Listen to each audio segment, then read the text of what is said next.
কালো ঘরের কান্না, শেষ রাত। গ্রামের মানুষ সেই ঘটনার পর আরও ভয় পেয়ে গেল, কারণ রায়হানের আর কোনো খোঁজ পাওয়া গেল না। কিন্তু ঘটনা এখানেই শেষ হয়নি। রায়হানের ছোট ভাই নাফিস বিশ্বাস করত তার ভাই বেঁচে আছে। সে ঠিক করল, যাই হোক কালো ঘরে গিয়ে সত্যিটা বের করবে। এক বর্ষার রাতে সে একা ওই বাড়ির সামনে দাঁড়ালো। আকাশে বিদ্যুৎ চমকাচ্ছিল, বাড়িটার ভাঙা জানালাগুলো বাতাসে কাঁপছিল। হঠাৎ উপরে একটা জানালায় রায়হানকে দেখা গেল। সে দাঁড়িয়ে আছে, সম্পূর্ণ অন্ধকারে। নাফিস চিৎকার করে বলল, ভাইয়া। রায়হান ধীরে ধীরে হাত তুলল, তারপর ফিসফিস করে বলল, পালিয়ে যা। নাফিস দৌড়ে ভেতরে ঢুকল। ঘরের ভেতরটা আগের চেয়েও ভয়ঙ্কর। দেয়াল থেকে পানি পড়ছে, চারদিকে পোড়া গন্ধ। হঠাৎ সে শুনল, ধুপ ধুপ ধুপ, কেউ যেন আবার ভারী কিছু টেনে আনছে।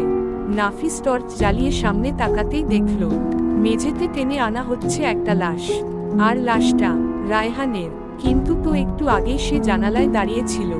নাফিস ভয় পেয়ে পিছিয়ে গেল। ঠিক তখনই অন্ধকার থেকে সেই মেয়েটা বের হয়ে এল।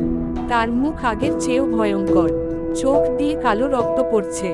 সে হাসতে হাসতে বলল, তোমার ভাই এখন আমাদের সাথে থাকে।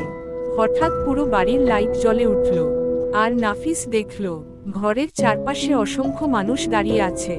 সবাইয়ের চোখ কালো, সবাই একসাথে বলছে, থেকে যাও। নাফিস দৌড়ে দরজার দিকে গেল, কিন্তু দরজা নেই, শুধু দেয়াল। তারপর পিছন থেকে একটা ঠান্ডা হাত তার কাঁধে পড়ল, এখন তুমি আমাদের নতুন অতিথি। পরদিন সকালে গ্রামের মানুষ আবার সেই বাড়ির সামনে ভিড় করল, কারণ রাতভর বাড়ির ভেতর থেকে চিৎকার শোনা গেছে। কিন্তু ভেতরে ঢুকে তারা শুধু একটা মোবাইল ফোন পেল। ফোনের স্ক্রিনে শেষ ভিডিও চালু ছিল।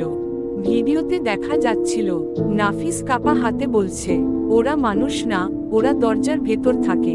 তারপর ভিডিওতে হঠাৎ পিছনে দেখা গেল রায়হান দাঁড়িয়ে আছে, কিন্তু তার চোখ দুটো সম্পূর্ণ কালো।